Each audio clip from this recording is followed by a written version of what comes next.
Hi friends, welcome to pendants kitchen.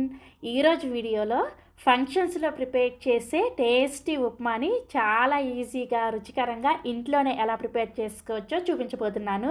ఇక నేను చూపించబోయే విధంగా ఉప్మాని ప్రిపేర్ చేసుకున్నారనుకోండి, ఉప్మా చల్లారిన తర్వాత కూడా ఇంతే సాఫ్ట్గా చాలా చాలా రుచిగా ఉంటుంది. సో ఇక ఏమాత్రం ఆలస్యం చేయకుండా ఫంక్షన్స్లో ప్రిపేర్ చేసే ఈ టేస్టీ ఉప్మాని మనం ఇంట్లోనే ఎలా ప్రిపేర్ చేసుకోవచ్చో వీడియోలోకి వెళ్ళి చూసేయండి. ఈ ఉప్మాని ప్రిపేర్ చేసుకోవడం కోసం స్టవ్ ఆన్ చేసి ఇలా ఒక కడాయిని పెట్టుకొని ఇందులోకి 1 కప్పు బొంబాయి రవ్వని వేసుకోండి. ఈ బొంబాయి రవ్వని కలుపుకుంటూ లో ఫ్లేమ్ లోనే మంచి సువాసన వచ్చి బొంబాయి రవ్వ లైట్ గా రంగు మారేంత వరకు వేయించుకోవాలి. మీరు ఒకవేళ రోస్టెడ్ రవ్వని తీసుకున్నట్లయితే వేయించాల్సిన అవసరం ఏమీ లేదు. నార్మల్ రవ్వ వేసుకుంటే ఈ విధంగా వేయించుకోవాలి. సో రవ్వని ఇలా చక్కగా వేయించుకున్న తర్వాత దీన్ని ఒక ప్లేట్ లోకి వేసుకొని పక్కన పెట్టేసుకోండి. నెక్స్ట్ ఇప్పుడు ఇదే కడాయిలోకి 2 టీ స్పూన్ల దాకా నూనె వేసుకొని వేడి చేసుకోండి. నూనె వేడైన తర్వాత 1 టేబుల్ స్పూన్ పల్లీలను వేసుకొని ఈ పల్లీలని లో టు మీడియం ఫ్లేమ్ లోనే కొంచెం వేగేంత వరకు వేయించుకోవాలి. సో పల్లీలు చూసారా, ఇలా కొద్దిగా వేగిన తర్వాత ఇందులోకి కొద్దిగా జీడిపప్పు పలుకులు కూడా వేసుకొని వేయించుకోండి. జీడిపప్పు మీకు టైంకి అవైలబుల్ గా లేకపోతే స్కిప్ చేసేయచ్చు. సో జీడిపప్పు కూడా వేగిన తర్వాత ఇప్పుడు ఈ రెండింటిని కూడా ఒక గిన్నెలోకి వేసుకొని రెడీగా పక్కన పెట్టేసుకోండి.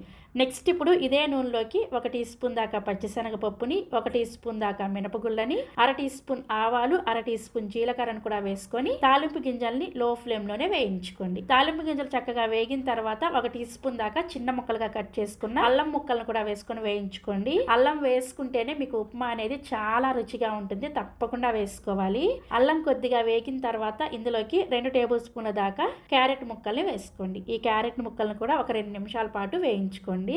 2 నిమిషాల పాటు వేయించుకున్న తర్వాత ఒక మీడియం సైజులో ఉండే ఉల్లిపాయని ఇలా పొడవుగా కట్ చేసుకొని వేసుకోండి. అలాగే 2 పచ్చిమిర్చిని కూడా చిన్న ముక్కలుగా కట్ చేసుకొని వేసుకొని ఈ ఉల్లిపాయ ముక్కలు మెత్తగా అయ్యేంత వరకు వేయించుకోవాలి. ఉప్మా కోసం ఎప్పుడైనా సరే ఉల్లిపాయ జస్ట్ మెత్తబడితే సరిపోతుంది, అస్సలు రంగు మారకూడదు అనమాట. ఉల్లిపాయ వేగేటప్పుడే ఇందులోకి కొద్దిగా కరివేపాకును కూడా వేసేసుకొని ఫ్రై చేసేసుకోండి. సో ఉల్లిపాయ ముక్కలు మెత్తగా అయిన తర్వాత ఇందులోకి ఒక మీడియం సైజులో ఉండే టమాటాని ఇలా ముక్కలుగా కట్ చేసుకొని వేసుకొని ఈ టమాటా ముక్కల్ని కొంచెం మెత్తబడేంత వరకు లో టు మీడియం ఫ్లేమ్ లోనే వేయించుకోండి. టమాటాలు వేయించుకునేటప్పుడు ఇందులోకి కొద్దిగా ఉప్పుని అలాగే 1/2 టీ స్పూన్ దాకా పసుపును కూడా వేసేసుకొని వేయించుకోండి. సో టమాటా ముక్కలు ఇలా కొంచెం మెత్తబడితే సరిపోతుంది, మరీ మెత్తగా పేస్ట్ లాగా అవ్వకూడదు అనమాట. ఇలా కొంచెం మెత్తబడిన తర్వాత ఇప్పుడు ఇందులోకి మీరు ఏ కప్పుతో అయితే రవ్వను వేసుకున్నారో అదే కప్పుతోటి 4 కప్పుల నీళ్ళను వేసుకోవాలి. 1 కప్పు రవ్వకి 4 కప్పుల నీళ్ళను వేసుకోవాలన్నమాట. నీళ్ళను వేసుకున్న తర్వాత ఒకసారి కలిపేసుకొని ఒకసారి సాల్ట్ని చెక్ చేసుకోండి. మీకు ఒకవేళ సాల్ట్ సరిపోకపోతే సాల్ట్ని వేసుకొని కలుపుకోవచ్చు. సో సాల్ట్ని చెక్ చేసుకున్న తర్వాత ఒకసారి కలిపేసి మూత పెట్టేసి ఈ నీళ్ళని హై ఫ్లేమ్ లోనే బాగా మరిగించుకోవాలి. సో ఒక 2 నిమిషాలకి నీళ్ళు చూసారా చక్కగా మరుగుతున్నాయి కదా. ఇప్పుడు మంటని లో ఫ్లేమ్ లోకి పెట్టుకొని ఈ మనం వేయించుకున్న రవ్వ ఉంది కదా, ఈ రవ్వని ఒక చేత్తో ఈ విధంగా కొంచెం కొంచెం వేసుకుంటూ ఇంకొక చేత్తో కలుపుకుంటూ ఉండాలన్నమాట. లేకపోతే ఈ ఉప్మా రవ్వ అనేది ఒకేసారి వేసేసారంటే ఉండలు కట్టినట్టుగా వచ్చేస్తుంది. అందుకని ఇలా ఒక చేత్తో వేసుకుంటూ ఇంకో చేత్తో కలుపుకుంటూ ఈ ఉప్మాని ఒక 2 నిమిషాల పాటు కలుపుకుంటూ ఉడికించుకోవాలి. 2 నిమిషాల తర్వాత మూత పెట్టేసి మంటని లో ఫ్లేమ్ లోకి పెట్టేసుకొని ఒక 4-5 నిమిషాల పాటు ఉడికించుకోండి. సో ఒక 4-5 నిమిషాల తర్వాత మూత తీసి చూస్తే మనకి రవ్వ చక్కగా ఉడికిపోయి ఉప్మా రెడీ అయిపోతుంది. ఇప్పుడు దీని మీద మనం ముందుగా వేయించుకున్న ఈ పల్లీలు అలాగే జీడిపప్పులను వేసుకోండి. అలాగే సన్నగా తరిగిన కొత్తిమీర కూడా కొద్దిగా వేసేసుకొని ఒకసారి కలిపేసి మళ్ళీ మూత పెట్టేసి మరొక నిమిషం పాటు ఉడికించుకోండి. అప్పుడు మనకి ఈ కొత్తిమీర ఫ్లేవర్ కూడా చక్కగా ఉప్మాకి పట్టి టేస్ట్ చాలా చాలా బాగుంటుంది అనమాట. 1 నిమిషం తర్వాత మూత తీసేసి ఇప్పుడే అసలైన సీక్రెట్ అనమాట, 1 టీ స్పూన్ దాకా నూనెను వేసుకొని కలుపుకోండి. ఉప్మాలో ఎప్పుడైనా సరే నెయ్యి వేసుకోవద్దు, కేవలం నూనెతోనే ప్రిపేర్ చేసుకోండి.